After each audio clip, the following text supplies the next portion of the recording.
Wow, okay, sobrang excited pa ako pero papakita sa inyo yung new improved products at upgraded quality nitong World Balance. Hindi lang yung apparel nila na swabing-swabe pang exercise at pang casual. Pero yan ang gusto ko mga sole bounce pad. Yan ang tito-friendly.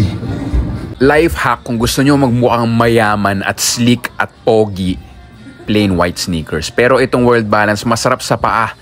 Ang ganda rin itong cream-colored canvas sneakers. Pwede nga siyang pang smart casual eh. Sarap sa paa. Approve. Ang ganda rin ito, gum sole. Puti at gum sole. Ito yung bago na fini-feature na walking shoe, travel shoe. Lambot na sole, parang naglalakad sa puto. Head to toe in World Balance apparel. Sobrang trip ko rin yung cargo shorts.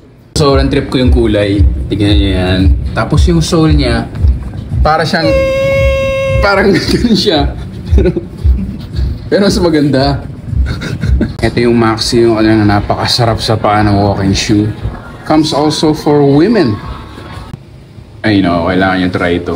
Napakasarap. Sa lahat ng reklamo ko sa Pilipinas, ang sarap lang makahanap ng Pinoy brand na premium quality at world class. Parang Comedy Manila. World Balance.